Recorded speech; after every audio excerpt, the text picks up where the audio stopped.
Georgetown. I'm Beverly Enos, and you're watching Spotlight Georgetown. You can find us Fridays, Saturdays, and Sundays, 8 a.m. and 8 p.m. on your local cable station. Now, it's your station, so if you'd like to come and learn how to run a camera, if you'd like to come and learn how to edit, they've got some neat gadgets and gizmos down here. If you're retired and you'd just like something to do, come down and learn how to run some of the things and learn the process. We have all the equipment. They will train you. You don't need experience. If you'd like to come and borrow some of the equipment and do something with your nonprofit and do some promotion of your own organization here in Georgetown, they'll help you do it.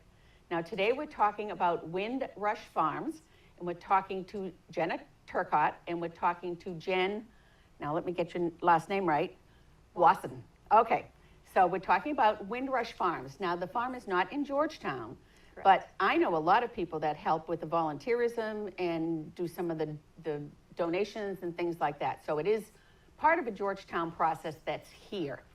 So we have Jenna and Jen, so we want to make sure we get these straight. Now, where are you from? I originally grew up in North Reading, which is right around the corner. Yeah. And now I live in Kingston, New Hampshire. It's not too far away. Not too far away. Yep. And how about you, Jen? I am down in Lexington, originally from Maryland, so slowly making my way north. This is, I mean, that's a big change. Why from Maryland all the way up here? I followed a man. Okay. Thankfully, it worked out. Okay. That's always a good thing. It is. But Lexington is a hike. It is, but it's reverse commute, and being able to work at Windrush is worth the drive. All right, so you're driving up here while everybody's stuck in traffic all the way. I'm waving at them as they sit parked. And Oh, and I know you feel really badly about that. Awful. Oh, okay. Awful. Now, you each have families in the area? Well, your family is in Maryland. My family's down Okay. And how about you? My parents and my in-laws all live in North Reading. Okay, so it's still close. Yes. Now, I went onto the website for Windrush, and it says, changing lives, one stride at a time, one smile at a time. Yes. Now, what does that mean to each one of you? Really, it's something that we see. It's not just a tagline for us. It's something we see lived out every single day and every single lesson at the farm. So many of our kids and adults, this is their highlight of their week, is getting to come and spend time with their horse, whether it's riding, whether it's working with them on the ground. The relationships that they're building with their horses and with their volunteers are just unbelievable. We have some teams that have been together for over 20 years. And it's incredible just to see those connections and kids saying their first words, taking their first steps, just all around.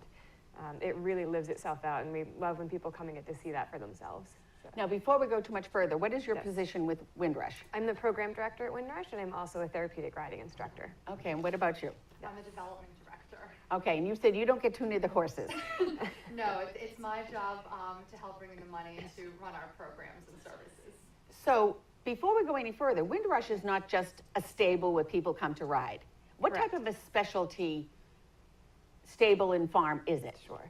So basically what we offer are, the broad term for it is equine assisted activities and therapies. So it's basically an adaptive riding and horsemanship program, just like you would have adaptive skiing or other adaptive sports. So we are specifically trained to help clients from a variety of different backgrounds be able to safely and successfully work with our horses. Again, whether it's riding, working with them on the ground, doing our extreme obstacle course that we have out at the farm. So it's really making horses and the world of horses accessible for as many people as we possibly can, and promoting the relationship piece as well. We're not all about showing or getting ribbons and things like that. It's really about making those connections and those partnerships. So for most people, these would be considered special needs type adults Mostly. And children. Yep. Yeah, we work with children and adults with and without special needs. We work with veterans, we work with military families. We have a group that comes out who are survivors of human trafficking. Really lots of different areas. So, youth at risk, bereavement groups, absolutely. Pretty much anyone who's interested in learning how to ride and work with horses, we are happy to try to make that happen.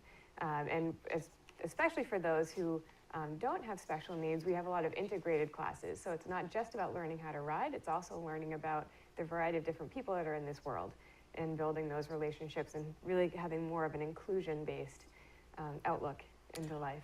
Okay, now where is it? We are right in North Andover. We're on the North Andover-Roxford town line. Okay, so it's easy to find, easy to get to. Absolutely. And how long has Windrush been around existing the way it is now? Windrush was started in 1964 by Marge Kittredge. So that means we're in 52 years. Yes. Okay, so it's for assisted activities and therapies. So it's Yes. primarily therapeutic Correct. riding and Yep. therapeutic activities for people that need something special. Yes, absolutely. Now, what sets it apart from other types of therapeutic riding centers? So one of the neat things about Windrush is we are one of the first therapeutic riding centers in North America. So we have an extensive history. In the whole country? Yes. Wow. Marge Kittredge, who founded the program, was also one of the founders and developers of the accrediting organization that's now a national and actually an international organization, which is the Professional Association of Therapeutic Horsemanship. So that's an accrediting body and an educational body, and it's also where all of our instructors who are therapeutic riding instructors get certified. So they really set the standard for the industry, and we're a premier accredited center. So that means that every 5 years we go through reaccreditation with PATH to make sure that we're still upholding all of those standards. They come out and do a whole site visit. So there's the longevity of the program there. The wealth of experience and knowledge of our staff there is really incredible. It's a joy to work with the people that are there every single day. And we really are trying to set the bar for the industry of the best way to offer these programs as much as we can. Now, I used to ride as a kid, and one of the things that I'm thinking through all of this is someone that really needs special attentions for whatever reasons, whatever types of issues they have. Horses are big. Yes. Don't they have a fear? I mean, if they have certain autism or certain other types of things going on, don't they already have inbuilt fears? And don't they have a fear of these big, huge horses? Yes and no. We certainly have had clients that come out and certainly are afraid. Actually, a lot of times it's more their parents that are really nervous, to be completely honest. Okay. So we spend a lot of time before any client starts our program. They actually come out for a tour first. They get to meet the horses without the pressure of having to get on their backs or do anything like that. And our horses... Nice horsey. Yeah. Okay. Exactly. And our horses are really the draw. They are absolutely amazing. These horses are handpicked for the work that they do with us. And it's usually those horses that win over those kids' hearts and those parents' hearts. They're just incredible creatures. So we'd certainly do. I like to joke that it's easier to get into an Ivy League school than it is to become a Windrush farm horse. Yes. Okay, what makes the horses special? What types of things, I mean, you know, it's not like a small dog that's going to come up and lap your hand or something. Some What of makes our them horses special? are like that. So but I think they're big dogs. Yeah. If someone, we don't buy our horses. Our horses have been donated or leased to us. Really? And someone will call up and say, I have a horse I want to give to you. And they'll chat with one of our staff members. Staff member will get a feel for the horse. The horse sounds promising. We ask the owner to fill out a written application. We then review the written application. If that looks good, we then send staff to meet the horse, ride the horse, see the horse in action. If the horse still looks promising, we will bring the horse to Windrush Farm for a 2-month trial period. Of the horses that make it to the farm, we only keep 10% of them. Oh, wow. And I'll let you go into all of the different things So- we're looking for. So the biggest things is we're looking for that temperament. We want them to be seeking out people and wanting to make relationships with people. We have anywhere from 100 to 180 clients a week coming through, and anywhere from 100 to 300 volunteers a week coming through. So That's an enormous amount it's of an people. enormous amount of people, plus all of our staff. So we need to make sure that the horses that we have working in our programs are comfortable with that. For some horses, that's just way too overwhelming for them to deal with. We're also looking for horses that are physically sound. And there used to be a perception that for therapeutic riding, we could take the lame, the blind, the old, the deaf, you know. And thankfully in this industry, it's been coming around that these horses truly need to be physically fit. A lot of times they're carrying riders who may be very unbalanced physically. Okay. The movement of the horse actually mimics how we walk normally. So if there's a client who has a walking pattern that isn't very strong or that they need to be working on and developing those muscles, putting them on the horse's back will actually help develop those muscles because of the way that they're physically moving their bodies. Okay. So if a horse has a gait pattern that isn't even a rhythmical, they're not going to be giving that really necessary input to our clients.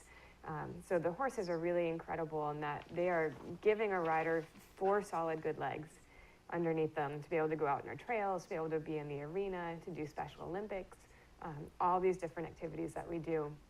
But then again, I always go back to that relational piece, that it's about that connection between horse and rider, rather than just thinking of, getting on a bicycle and off you go. There's that whole other, they're very large, very impressive, sentient, living, breathing, thinking, amazing creatures, and they teach us something new every single day.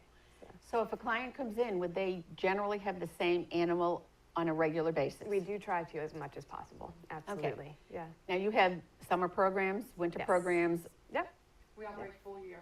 year-round. Okay. Yeah, absolutely. and are they different types of programs seasonally? Yeah, during the school year is when we offer our more traditional weekly, hour-long group lessons. We also have unmounted programs. There's one that's called Barn Buddies. For those that maybe are nervous about riding, they can start by working with one of our volunteers one-on-one and learn how to get the horses ready in the barn and work with the horses more one-on-one on the ground. And a lot of those kids will graduate into riding. So that goes on mostly during the school year. Just walk the horses around or do They other things? actually, they help get horses ready for classes a lot of times. So they're helping with grooming and tacking, and sometimes Okay. they'll be helping with barn chores, things like that. During the summer, we have 2 different week-long programs. One of them is Pony Pals, which is 8:30 to 4, Monday through Friday. And those are kids with and without special needs who have the stamina to be there that long during the day. It's sort of like getting to own your own pony for a week. They So it's like a summer camp, a day camp? Essentially, it's an extension of our school year programs. And then we have a youth at risk program called Giddy Up and Grow, where they're not only learning how to take care of their horses and ride, but they're also maintaining a vegetable garden on site. They are working with chickens we bring in for the summer. They do journals. They do kind of more of a literacy piece as well. And so it's art projects. It's a really fun program. So it's not just horses? Right. It's a whole life program for Absolutely. some of these kids. Absolutely. Now, what are the ages that you deal with in general? In general, for therapeutic riding in our recreational programs, we start as young as 6 years old. The oldest client I have personally worked with was 93 years old. He was a veteran who came out from the Bedford VA and we actually did end up getting him on a horse.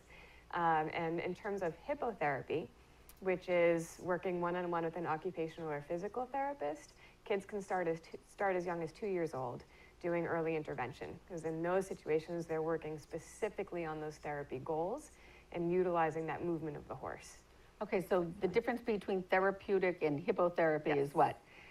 Really the goals that you're working on. So therapeutic riding, we're teaching riding and horsemanship skills and adapting those skills so that they're accessible for whoever's working on those skills.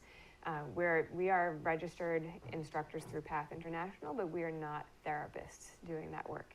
Hippotherapy is a licensed, credentialed occupational therapist, physical therapist, or speech and language pathologist working on those specific therapy goals and on a specific treatment plan. So that would be like if somebody was going to physical therapy. Exactly. Yep, And it they would- is physical therapy. So that It would just be happens to happen on the back of prescribed a by a horse. physician. Absolutely. And insurance does sometimes cover that Oh, wow. because it is physical therapy or occupational therapy. Okay, so that's totally different. Completely different, yes. And that would be for all ages. Yep. So you have people there that are there not for special needs, Correct. Yeah. just because they want to learn to ride. Yep. Now, do any of the people own their own horses that are there? With some of our volunteers that come out to the farm have their own horses and have come with their horse experience. Okay. But all of our horses that are on site work in our programs with all of our clients. Now, what sort of training do your horses have, do your volunteers have, and do your staff have? So there's basically 3 different questions. Yes. You can hit whichever one you want first. So as Jen was saying, through that extensive trial process that we have for our horses, even if they pass that trial process, we are always reassessing how they're doing in class. We're always maintaining their training level by having staff ride. Maybe there's a particular skill that horse needs a little tune-up on, and we can get on and help work on that. We have a small group of those horses who are also trained for our lift. We have a lift that allows us to pick someone up out of their wheelchair and then place them down onto the horse's back.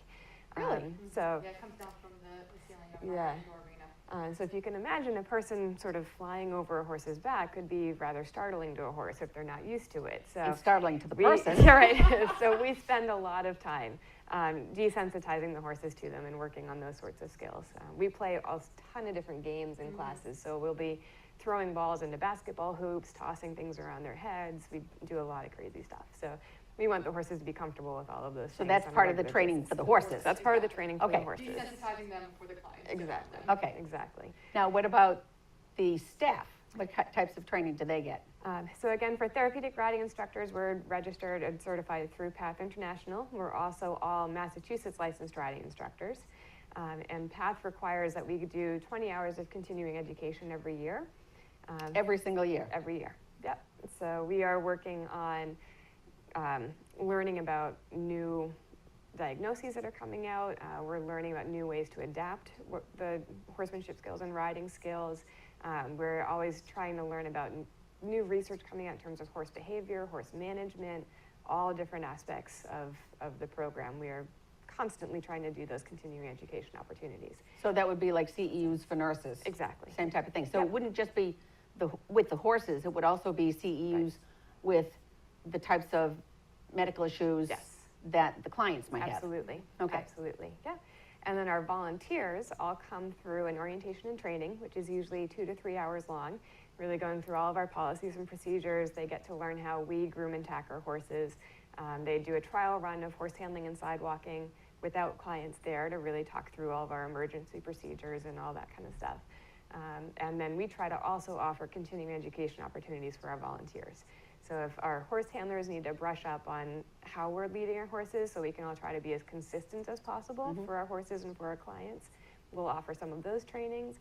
We have trainings for sidewalkers about how they can better assist our riders in classes. Okay, you're saying sidewalkers. That Yeah. means So they, let's yeah. touch a little bit. Exactly. Let's touch a little bit on what our volunteers do. Right. Yeah. So there's a number of ways that people can volunteer, but the two main ways are in a class with our clients. Okay. And there are two roles, horse handler and sidewalker. Most of our horse handlers come to us with prior horse experience.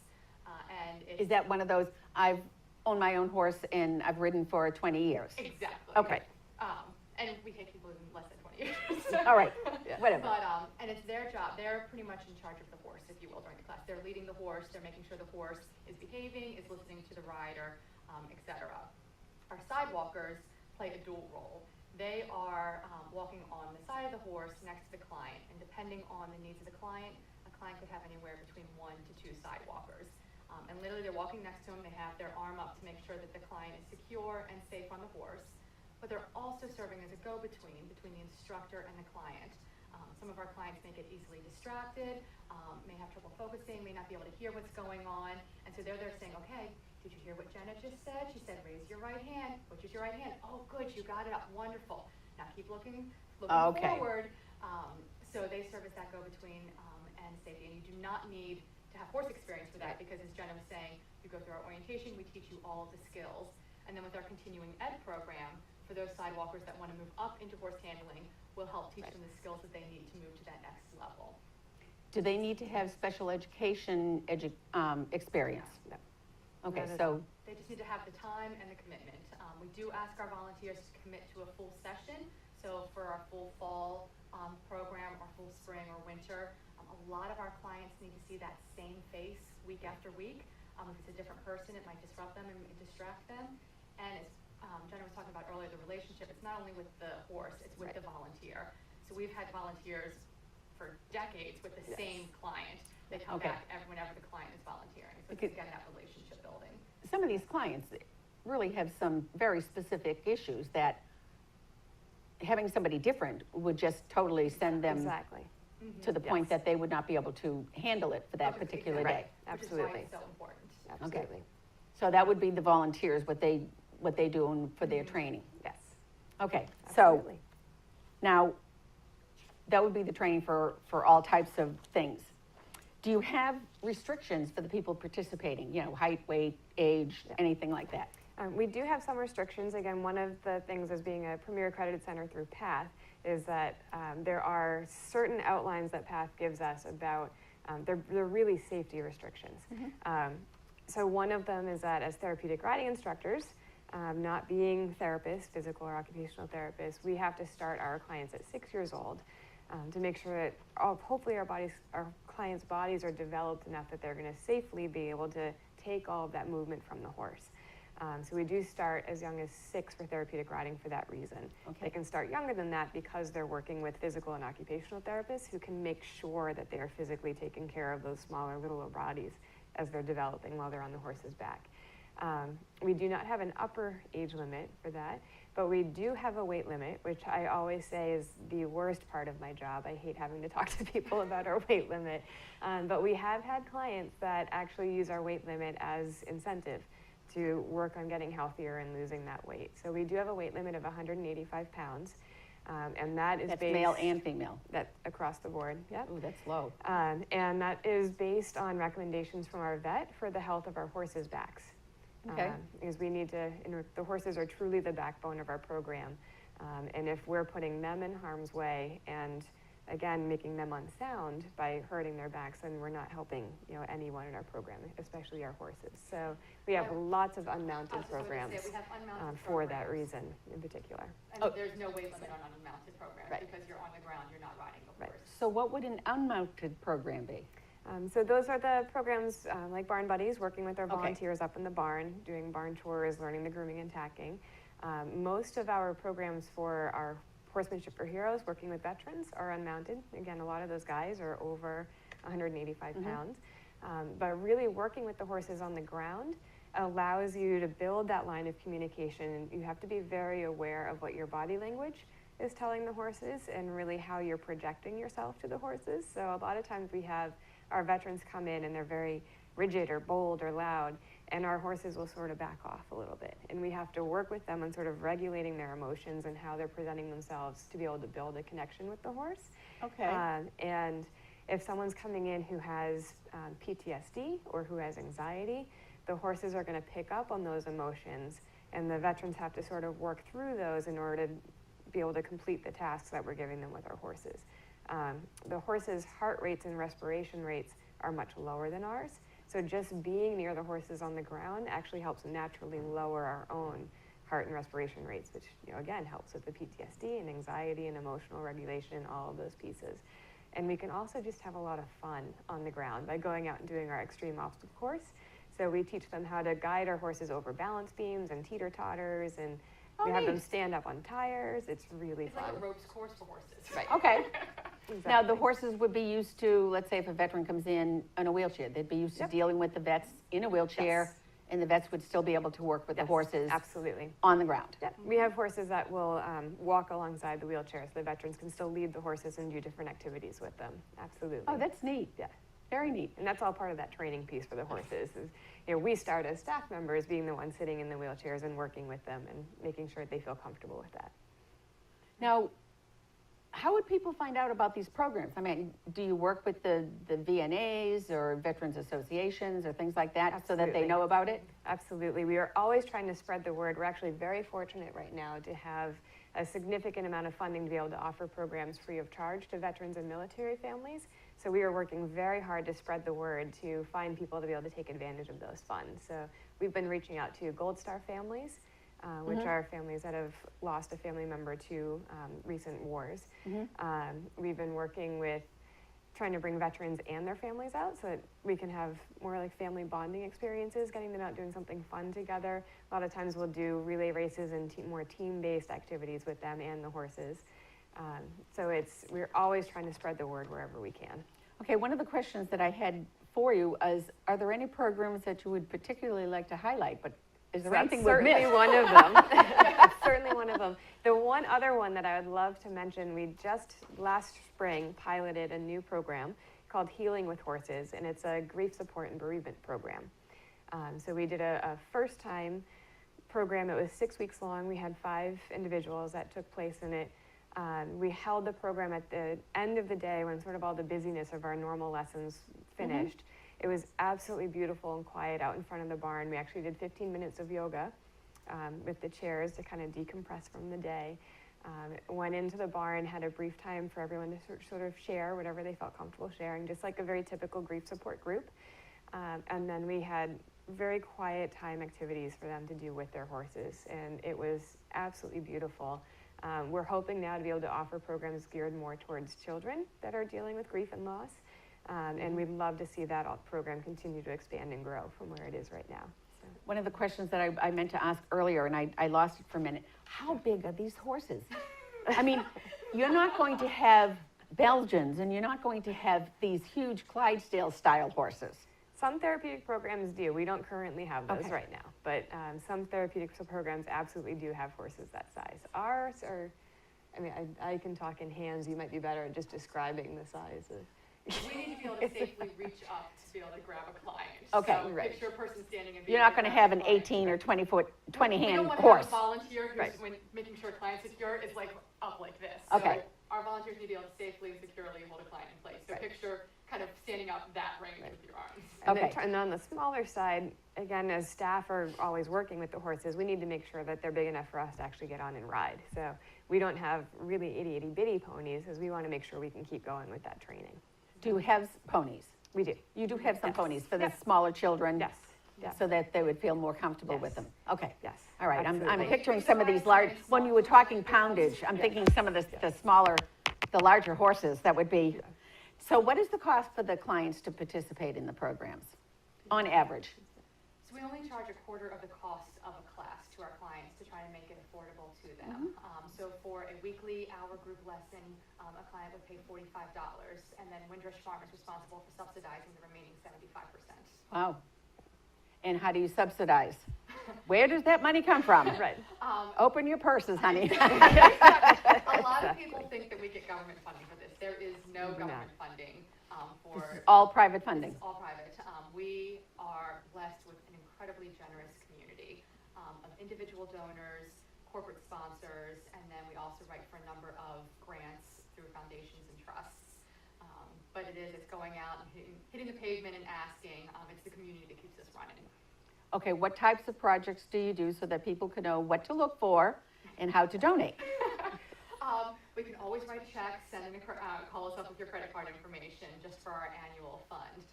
But probably our two main fundraising events during the year, we have one in the fall, which is our gala, which is just a few weeks away. So this year, but it's always typically end of September, October. Okay. And then we have. And that's a dinner dance type of thing? Dinner dance. Okay, and Yes. generally, where is that held? Each year we pick a new place to Okay. keep it interesting. So people can go onto a website that is, windrushfarm.org. Okay. And at the top of the page, they'll see a link to our event. Whether it's one coming up this fall or depending on whatever year, we typically put those as a banner. And then our other big event is less of a fundraiser and more of a friend raiser. We do this the end of spring, beginning of summer, and we call it Bring a Friend Night. And we open up the farm, we have food trucks, we have an open beer and wine bar, we have live music, and we do class demonstrations, tours of the farm, and it's just a fun evening. Families come out, they get food from the food trucks, listen to music, watch the classes, tour the farm. And then this past year, we actually added a 5K race right lot on of our fun. property. that's how I heard about you. I have a friend that did the That did 5K race, Oh, yes. Yes, it wonderful. was our first year. We Great. have, we're surrounded by 160 acres of conservation land with trails that our clients get to go out. So it's really fun to be able to showcase those trails and open them up to the public for the 5K. So as the runners finished the race, they ran right through Bring a Friend Night, and all of the participants there got to cheer them on. So a little bit of a fundraiser, but also a get to know Windrush, come out and see what's in your local community. Okay, so it's windrushfarm.org. Windrush Farm. Yes. Any other information that we should know for contact information to get hold of you, or? Probably the easiest way to email us to get in touch is just info at windrushfarm.org. The website's always great. Our phone number is right on there, but probably the email or looking at us online is probably the best way. Now, before we close, what is the best part of working with this farm for each one of you? Oh, gosh, it's so hard to name just one thing. The whole thing. I think really for me, it is a sense of feeling like you're learning something new every single day, whether it's from the horses, from the clients. It's getting to see the whole environment is truly there to grow and support and nurture each other and grow together. Our other little tagline that Marge Kittredge always said was, "We are all capable of more than we think." And you really truly feel that every single day. It's such a nurturing, growing environment. It's just wonderful. And how about you? I'd say one of my favorite parts is just the joy on people's faces, both the clients, the staff, the volunteers. When you watch a kid or an adult get on the horse for the start of a lesson, their face lights up, they get this huge smile, and the joy is it's so prevalent. And the volunteers feel it, the staff feel it, and you come to Windrush and you're just like, everything is right in the world. And it's wonderful to be a part of that. We have a volunteer who's really wonderful who always says that when she gets to our sign on the road driving in, she says the atmosphere changes when you pass that sign. And I truly do believe that. It's a really a magical place. It's wonderful. To know that we're making a difference every day. And it's so easy for people to be a part of that. Okay. Thank you very much. Thank you for joining us. Thank you for having us. Yes, Thank you so so much much. for having us here. So if you're looking for something to do, if you're looking to do some good in the world, Windrush Farm, you can volunteer, you can donate, windrushfarm.org, and think about doing something for someone else. I'm Beverly Enos. You're watching Spotlight Georgetown. Thank you for joining us today. Bye for now.